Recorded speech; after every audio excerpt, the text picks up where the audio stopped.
क्या आपको पता है इस दुनिया में 1 करोड़ से भी ज़्यादा चीज़ें एग्जिस्ट करता है, पर उनमें से एक इंसान ही एक ऐसी चीज़ है जिसके पास सोचने की पावर है।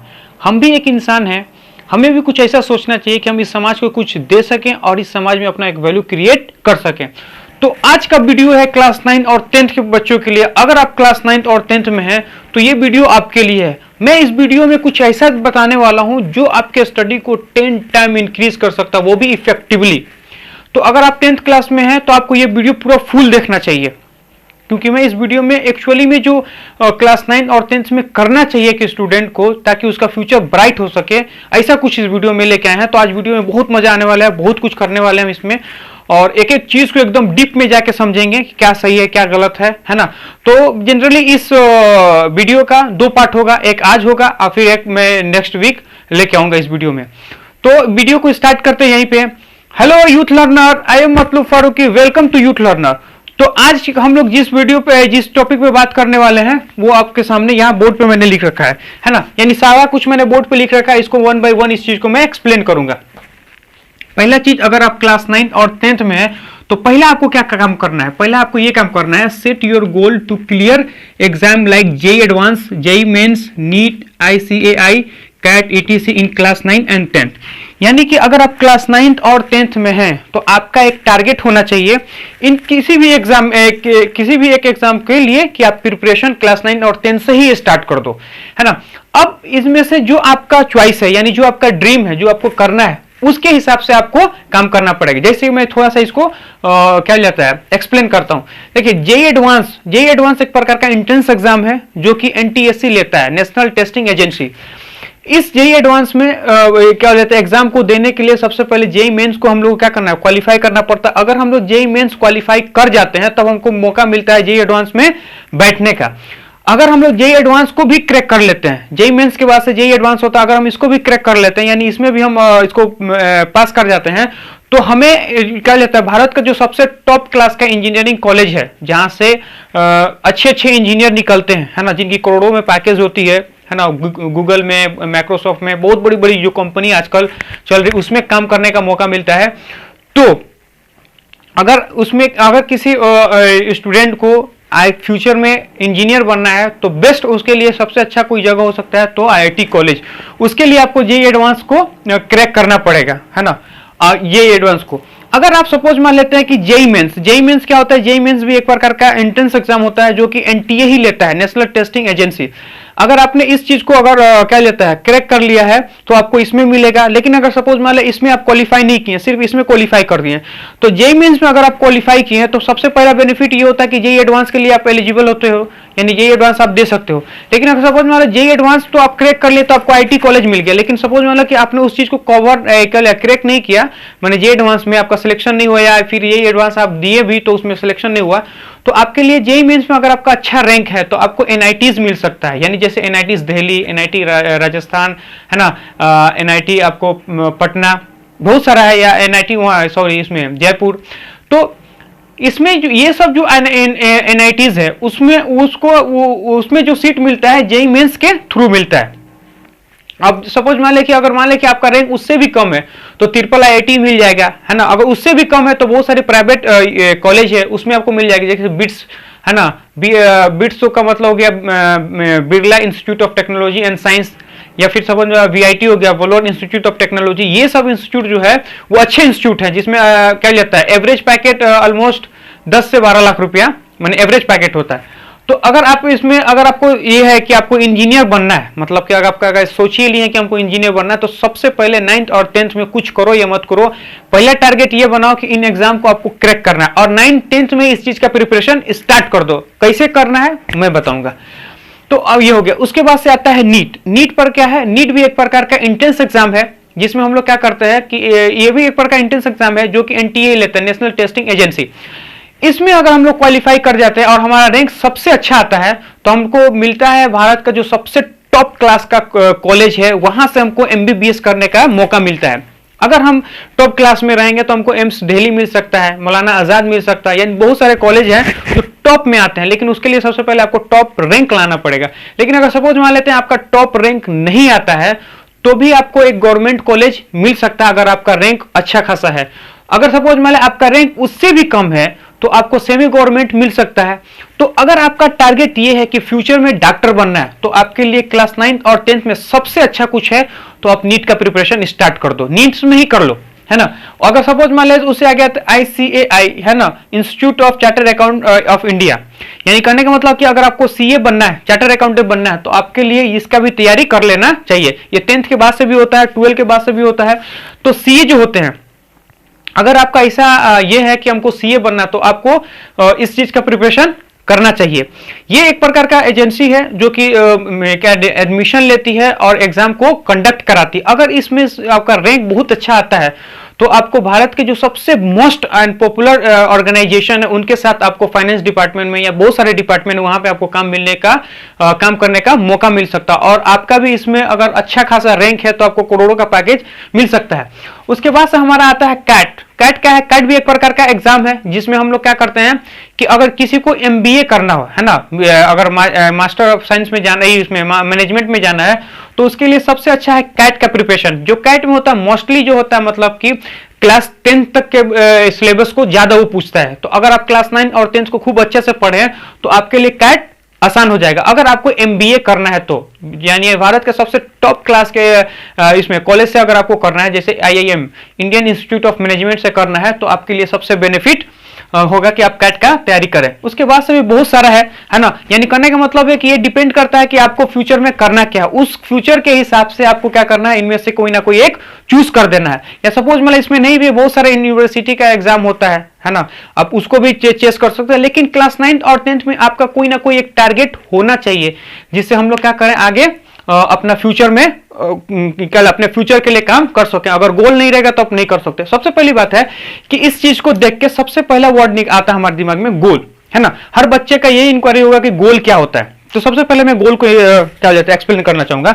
तो मैंने यहां लिखा है कि बच्चे जो बच्चे का क्वेश्चन हो सकता है उसको मैंने यहां लिखा है। बच्चे का क्वेश्चन हो सकता है व्हाट इज द गोल, यानी गोल क्या होता है। तो ये है क्वेश्चन, उसका आंसर मैं देता हूं। Goal is the something which indicate you're a life. बिल्कुल सही। गोल एक प्रकार का ऐसी चीज है जो इंडिकेट करता है कि आप एक जीवित हो, यानी आप एक जिंदा हो। अब ये क्यों है? देखिए, जिसके पास भी गोल होता है उसको पता होता है कि हमको फ्यूचर में करना क्या है, यानी उसको अभी भी पता होता है कि हम क्या करना है हमको। उसका जितना एफोर्ट होता है, जितना उसके पास एनर्जी है, हर चीज को एक सिंगल डायरेक्शन में एक ही जगह पे वो लगाता है। और जब भी हम लोग कोई भी चीज अपना जितना एफोर्ट है, एनर्जी है, जितना सोच हम अगर किसी एक डायरेक्शन में लगाते हैं तो सफलता हमें मिलता ही मिलता है, यानी हम सक्सेस होने की पॉसिबिलिटी बहुत ज्यादा है। तो गोल एक प्रकार की ऐसी चीज है जो हमेशा हमको मेहनत करने का क्या लेता है, मेहनत करने के लिए प्रेरित करता है। और हमें अपने टाइम का एक एक मिनट, एक एक सेकंड हम यूज करते हैं, इसलिए करते हैं क्योंकि हमें पता है कि हमारा को करना क्या है, यानी हमको अपना गोल पता है, हमारा फ्यूचर पता है, इसलिए हम लोग क्या करते हैं, गोल करते हैं। तो इसका मतलब होता है गोल। अब जैसे सपोज मान ले क्लास 9 और 10th में जनरली जो बच्चे होते हैं उनका कोई गोल नहीं होता है ना, माने कि मैक्सिमम लोग का तो होता ही नहीं, है ना। हम लोग भी इसे गुजरे हुए हैं, हम लोग को भी कुछ पता ही नहीं था कि ये सब क्या होता है। मैंने तुम लोगों को तो आजकल डिजिटल का जमाना है, यूट्यूब का जमाना है। जब हम लोग में थे तो जमाना तो था, लेकिन हम लोग यूट्यूब पे उतना सोचते नहीं थे, देखते नहीं थे। इसलिए क्योंकि हम लोग बेसिकली करते क्या था कि जाते थे मार्केट से, 10 में 3 फिल्म मिलता था, भरवाते थे, नहीं तो किसी दोस्त से लेते खुश हो जाते थे, है ना। इतना हम लोग को यूट्यूब के बारे में नहीं पता, तो हम लोग को पता भी नहीं था कि ये सब क्या चीज होता है, कोई बताने वाला भी नहीं था, हम लोग उतना इंटरेस्ट भी नहीं थे। तो बेसिकली हम लोग के पास क्या होता है, कोई टारगेट नहीं होता है ना। हम लोग सिर्फ पढ़ते रहते हैं, यानी एक प्रोसेस बना दिया गया इस समाज ने, जो हम उस समाज के हिसाब से हम लोग क्या करते हैं, उस समाज को जो प्रोसेस बनाया गया समाज को, हम उसी को क्या करते हैं, आगे प्रोपगेट करते हैं। यानी हम भी एक समाज के जो प्रोसेस है ना उसका हिस्सा बने होते हैं। अब इसको देखिए, जनरली हम लोग करते क्या है, कोई भी स्टूडेंट हो, जनरली जो मैक्सिमम लोग का बात बता रहे हैं, हम सुबह उठते हैं, खूब नहाते हैं, खूब धुलाते हैं, अच्छा से खूब फ्रेश हो जाते हैं। फ्रेश होने के बाद से नाश्ता करते हैं, बस आती है, या फिर जिसके पास मान ले कि बस से नहीं है, साइकिल का सुविधा, यानी जैसे भी वो क्या करता है, स्कूल चला जाता है। डिपेंड करता है कि वो क्या किस चीज से, कि उसके पास क्या साधन है। उसके बाद से वहां जाए क्या करता है, घंटों घंटों क्लास लगाता है ना। अब वहां पे जो मैक्सिमम टीचर होते हैं उनके पास भी कोई गोल नहीं होता है कि बच्चे के साथ कैसे मेहनत करना है, बच्चे को कैसे यूटिलाइज करना है, यानी कहने का मतलब कि उनका फ्यूचर कैसे हमको ब्राइट करना है। उनके पास भी वो चीज का टारगेट नहीं होता है, मैक्सिमम लोग का बात बता रहे हैं।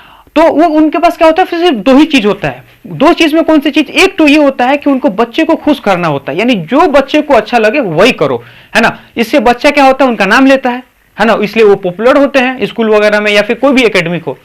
दूसरा उनके पास ये होता है कि सिलेबस को टाइम से कवर कराना। अब सिलेबस होता है क्या, वही 15 साल का घिंचा पीटा जो सिलेबस है उसी चीज को, मैंने वही क्वेश्चन होगा एनसीईआरटी का, उसी का हम लोग क्या करते हैं आंसर लेके आते हैं, नहीं भी होता तो दोस्त समय आके छाप लेते हैं, फेयर कर लेते हैं।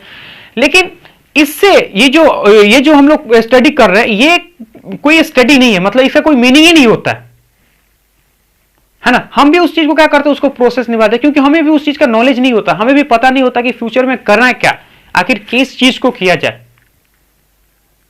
तो हम लोग क्या करते हैं, उसी चीज को फिर घर आते हैं, बैग फेंकते हैं, खाना वाना खाए, खाने के बाद से गए गांव में घूमे, इससे घूमे, दोस्त यार से घूमे, गपशप किए, आए और 1 से 1.5 घंटा पढ़ते हैं, फिर रात हो जाता है, फिर कुछ मूवी चलाए, मोबाइल चलाए, फिर सो जाते हैं, फिर कल से वही ड्रामा, है ना।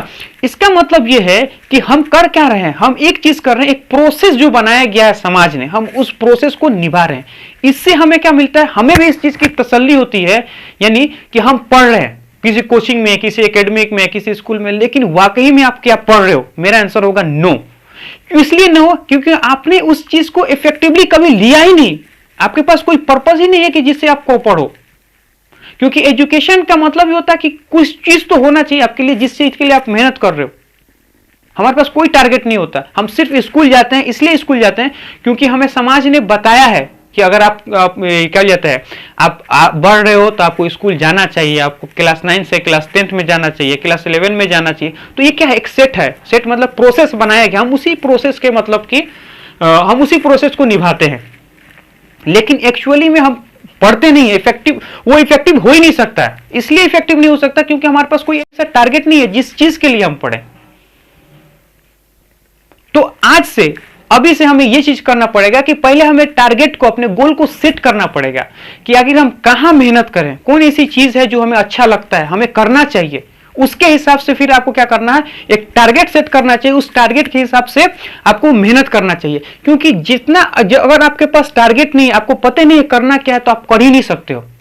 तो कुछ करने के लिए सबसे पहले आपके पास एक टारगेट होना चाहिए, एक ऐसा चीज होना चाहिए जहां पे आप मेहनत कर सको। इसलिए आपको क्लास 9th में ही इन सारे एग्जाम को या फिर जो भी करना है क्लास 9 10th में ही उस चीज को आप सोचो, ताकि आप क्लास 9 10th का जो भी आपका टाइम है उसको इफेक्टिवली आप क्या कर सको, यूटिलाइज कर सको, हर मिनट हर सेकेंड को इफेक्टिवली यूटिलाइज कर सको। यानी जो भी चीज पढ़ो उसमें आपका क्या होना चाहिए, डीप नॉलेज होना चाहिए, ताकि हम लोग उस चीज को आगे यूज कर सके।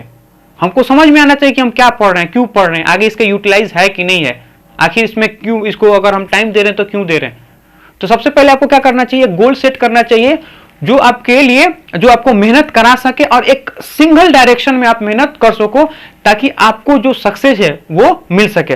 तो यहां तक ये चीज था गोल, है ना। गोल का मतलब होता है जो इंडिकेट करता है कि आप जिंदा हो, इसलिए कि आप हमेशा उस चीज के लिए मेहनत करते हो। जो नेक्स्ट क्वेश्चन आता है हमारे पास, why should I clear this exam, हमें इन एग्जाम को क्यों क्लियर करना चाहिए। कि अगर हम इस चीज को बोल रहे हैं कि आपको इन एग्जाम को क्लियर करना चाहिए, है ना, मैंने ये सब बोला, तो बच्चे के पास तो ये क्वेश्चन आएगा ना कि सर हमको क्यों करना चाहिए। क्योंकि देखिए अगर इस क्वेश्चन किसी के बच्चे के मन में भी आता है तो वो बहुत अच्छा बच्चा है, इसलिए कि जब तक हमारे चीज में, हमारे दिमाग में किसी एक चीज के क्लियरिटी नहीं होगा ना, तब तक हम क्या करना चाहिए, मतलब कि तब तक हम उसमें मेहनत नहीं कर पाएंगे। इसलिए कि जो मेहनत होता है ना वो बदन हाथ से नहीं होता है, हर चीज आपके सोच से डिपेंड करता है। जिसके पास एक अच्छा विजन होगा, अच्छा सोच होगा, यानी उसको करना क्या है उसमें अगर क्लियरिटी होगा ना, फिर वो दिन रात मेहनत करेगा तो वो थकेगा भी नहीं।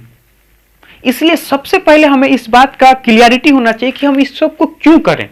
तो इस चीज को समझाने के लिए मैंने आपके सामने 3 पॉइंट रखा है। फर्स्ट पॉइंट है, पहला पॉइंट है to gain a real education. यानी पहला अगर हम लोग बात करें कि रीजन के बारे में कि हमको क्यों करना चाहिए, तो पहला रीजन में अगर हम दूंगा तो to gain a real education, हमें एक रियल एजुकेशन को गेन करने के लिए।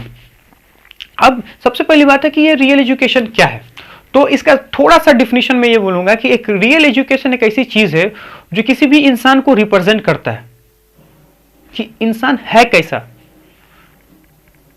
अगर आपके पास एक अच्छा नेचुरली एजुकेशन है तो डेफिनेटली बात है आप लोगों से अलग दिखोगे, आपका सोच अलग होगा, आपको काम करने का तरीका अलग होगा, आपका थिंकिंग अलग होगा, क्योंकि आपके पास एक रियल एजुकेशन, नेचुरली एजुकेशन है।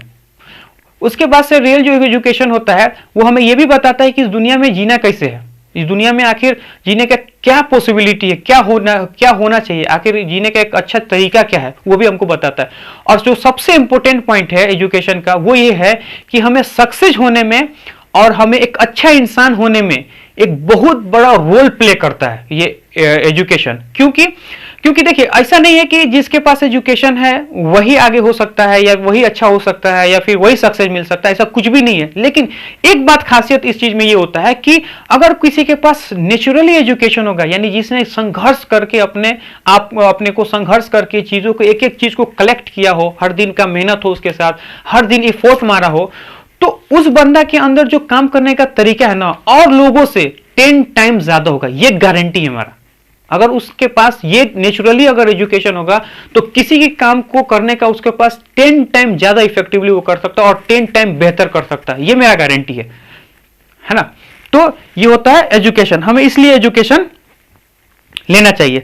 अच्छा, ये जो एजुकेशन है वो हमें इन कॉलेजों में कैसे मिलता है, या फिर हम वो इसका इन एग्जाम को अगर तैयारी करें तो कैसे आता है? तो देखिए, सिंपल सा बात ये है कि हम जब भी किसी एग्जाम के लिए प्रिपेयर करते हैं तो हमारे पास सबसे पहला चीज क्या होता है? तो सबसे पहला चीज होता है हमारे पास एक सिलेबस, है ना। किसी भी एग्जाम को हम टारगेट करें तो हमें सिलेबस, हमें क्या करना पड़ता है, उस सिलेबस को हम पढ़ते हैं। अब जब भी हम उस सिलेबस को पढ़ते हैं तो हमको क्या करना पड़ता है कि सबसे पहले उसको समझने के लिए हमारे पास एक लेक्चर होता है, यानी एक टीचर होता है, उस चीज को हम क्या करता है, समझाता है। अब जब भी हम किसी चीज को फोकस करते हैं यानी समझने की कोशिश करते हैं, हर चीज हमारे सामने एक नए होता है, यानी हम उससे पहले कभी उस चीज को ना सोचे होते हैं ना जाने होते हैं। तो हम क्या करते हैं, उस चीज को पहले जानते हैं, समझते हैं, यानी जो चीज हमको पहले समझ में नहीं आया हम उसके बारे में सोच रहे हैं, समझ रहे हैं कैसे हो रहा, क्या हो रहा। तो हम क्या कर रहे हैं, हर दिन हर सेकंड हम क्या कर रहे हैं, अपने सोच की जो क्या लेता है, मेरा सोचने की जो पावर है, हम क्या कर रहे हैं, उस चीज को इंक्रीज कर रहे हैं। उसके बाद से हम उसी चीज को जब घर लेके जाते हैं तो हम क्या करते हैं, उसको पढ़ते हैं तो एक नई नई तरह के थॉट आते हैं कि आखिर ये कैसे हो गया, इसका क्या रीजन है, इसको होने के लिए क्या है, अगर ये है तो ये कैसे आएगा। यानी कहने का मतलब ये कि आपके दिमाग में वो चीज घूमते रहता है, कुछ नए चीज आ रहा है, कुछ नई चीज आप सोच रहे हो, आप बुक पढ़ते हो, के बाद से आप नोट्स पढ़ते हो, है ना। उसके बाद से जो चीज पढ़े उसके ऊपर प्रॉब्लम सॉल्विंग करते हो। अब जो प्रॉब्लम सॉल्विंग करते हैं तो उसमें बहुत सारी अलग तरह की चीजें हमको यूज करना पड़ता है, अलग तरह की चीजें समझना पड़ता है, हर कंसेप्ट पे काम करना पड़ता है, हर टाइप का क्वेश्चन अलग होता है। तो हम क्या करते हैं, प्रॉब्लम का सॉल्यूशन निकालते हैं। तो जब हम प्रॉब्लम का सॉल्यूशन निकालते हैं तो किससे निकालते हैं, अपने थॉट से निकालते हैं, अपने सोच से निकालते हैं। तो बेसिकली हम क्या कर रहे हैं, हर दिन अपने दिमाग को एक ग्रोथ कर रहे हैं। जब हम पढ़ते हैं किसी चीज को, नए चीज को जानते हैं इफेक्टिवली, मैं सबका बात नहीं कर रहा हूं, इफेक्टिवली, तो हम करते क्या है, हम एक नई चीज को सोचते हैं और वो हमें क्या करता है, एक नेचुरली डेवलपमेंट करता है, नेचुरली डेवलपमेंट होगा उसके लिए। जब हम उस चीज को पढ़ेंगे, सोचेंगे, तो हमारा दिमाग किसी चीज को सोचने के काबिल बनेगा। क्योंकि हम करते क्या है, 3-4 साल चीजों को सोचते रहते हैं, यानी हमारे अंदर वो हैबिट बन जाता है, जैसे हम लोग क्या करते हैं, चीजों को बेहतर सोच सकते हैं। फिर अपने जीवन में भी वही जो लेसन है, वहां से जो हम लोग नेचुरली एजुकेशन लेते हैं, वही चीज हमारे जीवन में भी रिफ्लेक्ट करता है। फिर हम क्या करते हैं, हमारे जीवन में जो भी प्रॉब्लम आता है, दिमाग तो एक ही है, उसी दिमाग से हम सोचते हैं, हमारे पास सोल्यूशन भी आता है। तो इसलिए हमें क्या होना चाहिए, एक अच्छा एजुकेशन हमारे पास होना चाहिए। उसके बाद से क्या है, to fulfil your dream properly. बहुत अच्छा बात कि अगर आपका कोई ड्रीम है, मान ले कि आपका बहुत से स्टूडेंट है जिसका ड्रीम होता है, किसी को इंजीनियर बनना है, डॉक्टर बनना है, बिजनेस करना है या कुछ भी करना है, तो उसका पास एक ड्रीम होता है। अब अगर सपोज मान लो आपके पास ड्रीम ना है तो एक बात तो पक्का है कि इस लेक्चर को देखने के पास से आपके पास कोई ना कोई एक रीजन आएगा जहां पे आप लोग के पास क्या होगा, ड्रीम बनेगा कि आपको कुछ ना कुछ करना है। तो अगर आपके पास ड्रीम है, इसका मतलब आपके पास एक पोटेंशियल है कुछ करने का, अपने आप को रिप्रेजेंट करने का। तो जो आपके पास पोटेंशियल है, उस पोटेंशियल का जो एक्चुअल में रिस्पेक्ट है, यानी उसका जो वैल्यू है, वो हर जगह नहीं सोचा जा सकता है।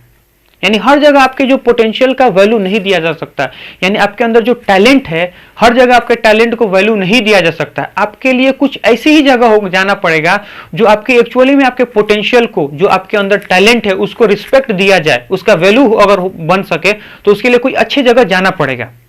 इसलिए क्योंकि आपके पास कोई ऐसा सोना है तो सोना का जो वैल्यू होता है, या सोना का जो क्या बोलते हैं उसको, पहचान होता है, एक सुनार ही कर सकता है, दूसरा तीसरा नहीं कर सकता है। इसलिए क्योंकि उस चीज के पास उसका वैल्यू पता है ना। इसलिए अगर आपके पास कोई ड्रीम हो तो आपके पास ऐसा एक जगह हो जहां पे आप जाओ, आपके पोटेंशियल को समझा जाए। और आपका जो ड्रीम है उस ड्रीम के लिए आप हर दिन मेहनत कर सको, यानी अपने आप को एक बोले ना कि ग्रोथ कर सको, अपने आप पे काम, अपने ड्रीम पे काम, अपनी स्किल पे काम। तो अगर वो आप काम कब भी कर सकते हैं, वो आप काम तब कर सकते हैं जब आपके पास उस लेवल की लोग हो, उस लेवल का आपका थॉट हो, आपके पास उस तरह का सुविधा हो, लोग आपको एफर्ट देने वाले हो, जो आपको मोटिवेट कर सके, जो आपको वो चीज सुविधा प्रोवाइड कर सके। इसलिए हमें क्या करना चाहिए कि हमें एक अच्छा जगह जाना है, तो वो जो अच्छा चीज है वो इन कॉलेजेस में मिलता है, इन यूनिवर्सिटीज में मिलता है। अगर आप इन एग्जाम करोगे तो आपके जब पास मौका मिलेगा एक ऐसे जगह पे जाके पढ़ने का जहां पे एक्चुअली में आपके पोटेंशियल को, आपके टैलेंट को रिस्पेक्ट किया जाए और आपके ऊपर काम किया जाएगा और आप अपने ड्रीम के लिए काम कर सको, आपको एक्चुअली पता चले कि कहां काम करना है। तो ये ठीक है। उसके बाद से आता है, उसके बाद से जो थर्ड पॉइंट आता है, actual understanding of the world. यानी कहने का मतलब है कि जो हमारे लाइफ में जो हमारे लाइफ में जो चल रहा है, यानी जो जिंदगी है, हर चीज के लिए एक एक्चुअल अंडरस्टैंडिंग होता है। अब एक्चुअल अंडरस्टैंडिंग क्या होता है कि हमारा ऐसा मानना है कि आज जो भी चीज हमारे लिए बदल रहा है, या जो भी चीज हम आज सोच रहे हैं, या जो भी चीज हम कर रहे हैं, उसके लिए कहीं ना कहीं एक चीज की रिस्पॉन्सिबिलिटी है। वो होता है हमारे, कहीं ना कहीं एक चीज की रिस्पॉन्सिबिलिटी है। वो क्या होता है? वो होता है हमारे अंदर इंफॉर्मेशन। यानी जिस इंसान के पास जिस तरह का इंफॉर्मेशन होता है वो इंसान उसी तरह से सोचता है। अगर सपोज मान लेते हैं कि एक मेढक जो होता है कुआं के अंदर, उसे लगता है कि वही उसका दुनिया है, तो उसके पास कितना इंफॉर्मेशन होता है, उस कुआं के अंदर जितना इंफॉर्मेशन है, जो वो देख पाता है, जो वो समझ पाता है। लेकिन जब उसको हम बाहर निकाल दें तो उसको क्या करेगा, पूरी दुनिया का समझ आ जाएगा। वही पूरा वो दुनिया देखेगा तो उसे लगेगा कि अरे साला इसके बाहर भी जिंदगी है। तो उसके पास एक इंफॉर्मेशन कलेक्ट हो गया कि अंदर भी जिंदगी है, इससे भी बेहतर बाहर जिंदगी है, इससे भी ज्यादा कुछ बाहर है। तो आपने उसको क्या किया, आपने उसको एक इंफॉर्मेशन उसके दिमाग में माने उसके लिए क्रिएट हो गया। समझ में आ रहे हैं? अब इसी तरह इंसान है, इंसान के पास जब तक कोई इंफॉर्मेशन नहीं रहेगा तो वो इंसान सोच ही नहीं सकता है। जैसे कि जब हम क्लास 9 और 10th में हम लोग थे तो हम लोग को ये सब के बारे में कुछ भी नहीं पता था, क्या हो रहा है, कैसे हो रहा है ना, क्योंकि हम लोग पास इतना इंफॉर्मेशन नहीं था, कोई बताने वाला नहीं था कि हम लोग करना क्या है। तो एक्चुअली में क्या होता है कि आपके फ्यूचर में आपको क्या करना है, आपको किस पॉइंट पे मेहनत करना चाहिए, कहां मेहनत करना चाहिए, कौन ऐसा स्किल है, कौन ऐसा क्राफ्ट है जिस पे आपको काम करना चाहिए, कौन ऐसा चीज है जो आपके लिए लाइफ के लिए सबसे बेहतर है, वहां पे आप मेहनत करो।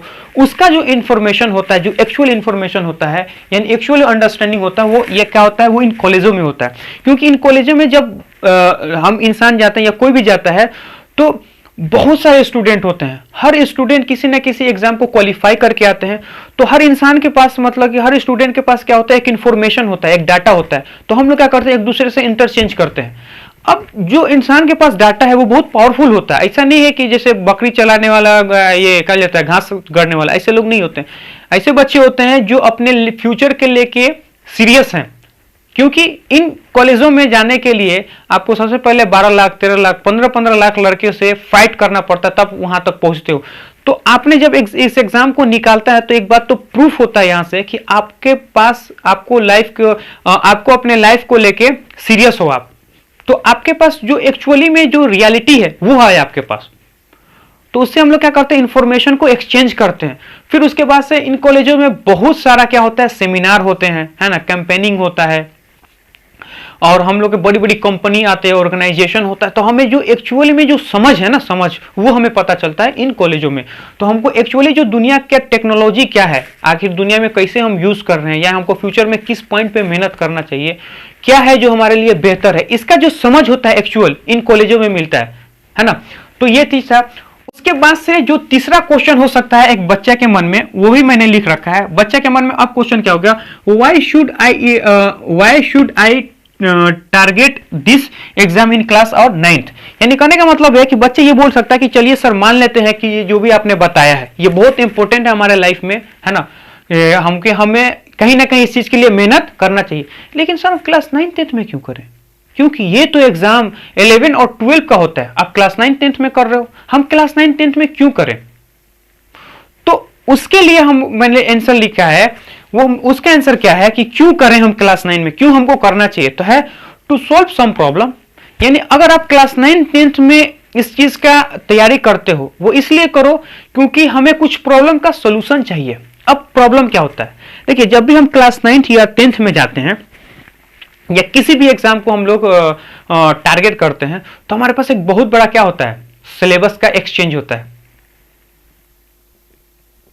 उसके बाद से क्या होता है कि बहुत सी ऐसी चीज है जो हमें समझ में नहीं आता है, बहुत सी चीज, यानी मैक्सिमम चीज, मैंने मैक्सिमम नहीं बोल सकते, यानी बहुत सी चीज ऐसे है कि जो समझ में नहीं आता है। क्योंकि मैंने भी जब इस चीज के बारे में सोचा था कि हमको पढ़ाना है, तो हमें ये जाके हमको पढ़ाना है, तो एक अच्छा नॉलेज की जरूरत है, हमें वहां जाके पढ़ना है जो एक्चुअली में उस चीज को पढ़ा सके, जो बच्चा के लिए हम कुछ कर सके।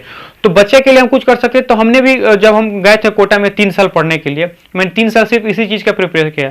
तो वहां पे भी हमको शुरू में कुछ समझ में नहीं आ रहा, कैसे हो रहा, क्या हो रहा, कौन सी चीज को पढ़ा जाए, कैसे किया जाए, मैंने समझ से बाहर की बात थी, है ना। बड़े बड़े क्वेश्चन को समझ में नहीं आता कि मतलब कि इसको सोल्व करने का क्या प्रोसेस, आखिर इसको सॉल्यूशन कैसे लाया जाए, है ना। तो बहुत सी चीज हम लोग को समझ में नहीं आता था, लेकिन मेहनत कर करके घिस के आखिर हम लोग समझ ही गए।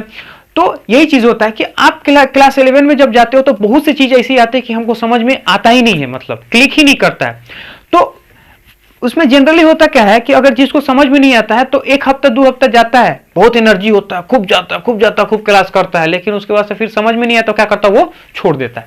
इसलिए छोड़ देता है क्योंकि उसको ये चीज समझ में नहीं आता है। अब समझ में ना आने का क्या कारण है, समझ में ना आने का कारण तो 2 ही हो सकता है। एक तो है जो बहुत कम है कि एक टीचर हमको उस लेवल का नहीं मिलता है जो हमें इस चीजों को समझा सके, उसमें थोड़ा सा मतलब कि इस चीज को अगर बोले तो थोड़ा सा रीजन होता है कि एक टीचर नहीं समझा पाता, लेकिन सबसे ज्यादा रीजन अगर चीज में देखेंगे तो हमारे अंदर होता है, हमारे अंदर कमी होता है। वो क्या कमी है उस चीज को देखिए।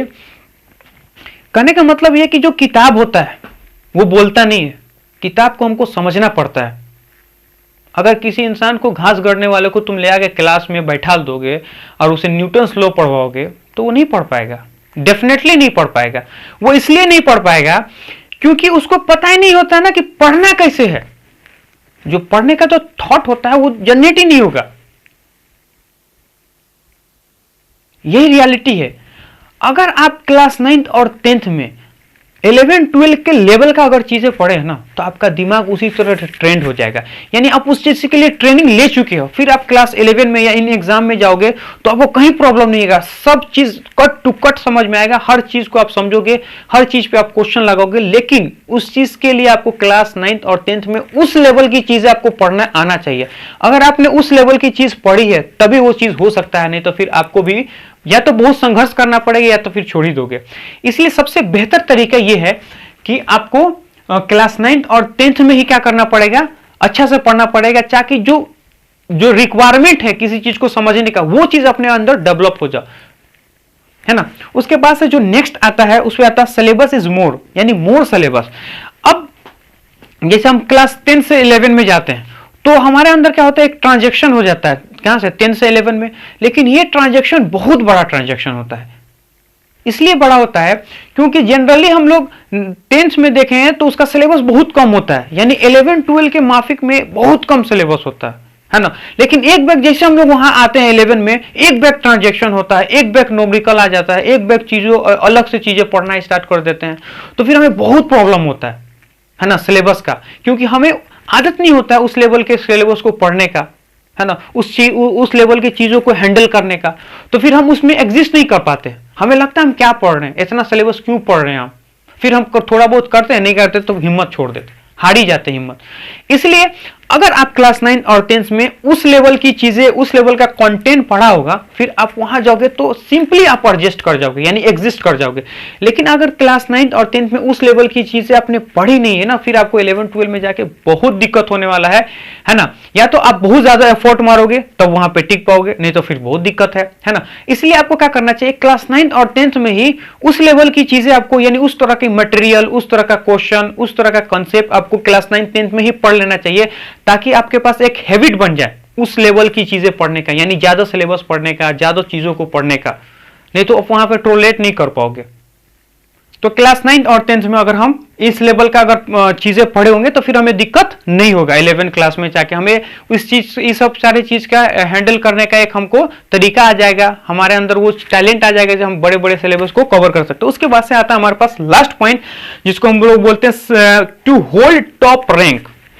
टू होल्ड टॉप रैंक, उसके नीचे भी एक बहुत प्यारा सा पॉइंट लिखा है। वो क्या लिखा है? To study in best college of India, यानी आपका स्टडी करना है बेस्ट कॉलेज ऑफ इंडिया। अगर आप चाहते हो कि इंडिया के टॉप कॉलेज में से आपको क्या करना है, ग्रेजुएशन करना है, यानी इंडिया के टॉप कॉलेज से आपको पढ़ना है, अपने ड्रीम को पूरा करना है, तो आपको लाना पड़ेगा टॉप रैंक। क्योंकि टॉप रैंक तभी आएगा जब आप क्या लेता है, टॉप रैंक आएगा तभी उस सारे क्वेश्चन यानी उस कॉलेज में आपका एडमिशन हो पाएगा टॉप क्लास में।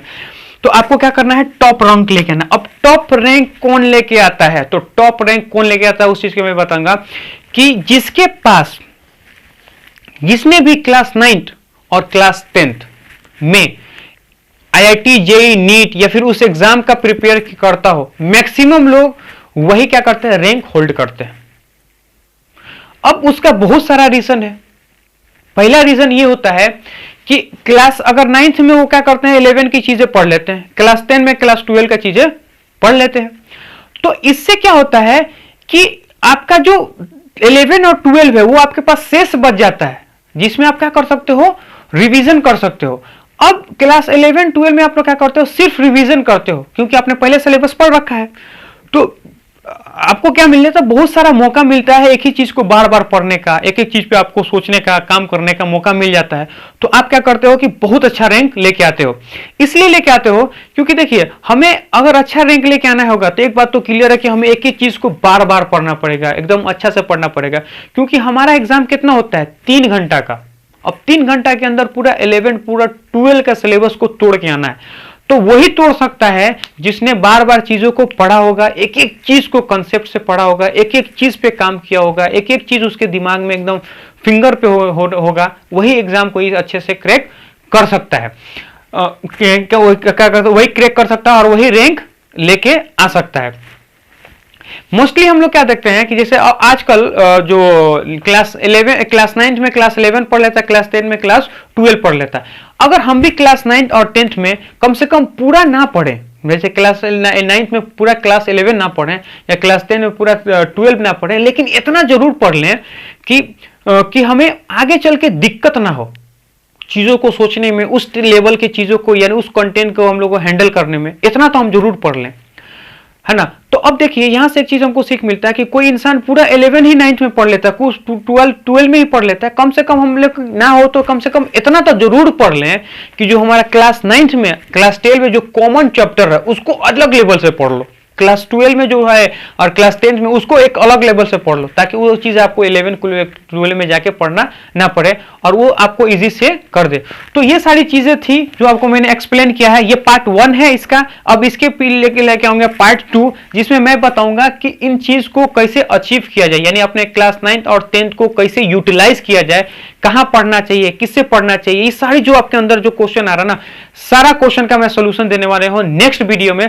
तो अगर आप नेक्स्ट वीडियो देखना चाहते हैं तो आपको ये चैनल करना पड़ेगा सब्सक्राइब और कमेंट करना पड़ेगा, शेयर करना पड़ेगा, क्योंकि मैं इस चैनल पे इसी तरह का रियल कंटेंट लेके आता हूं।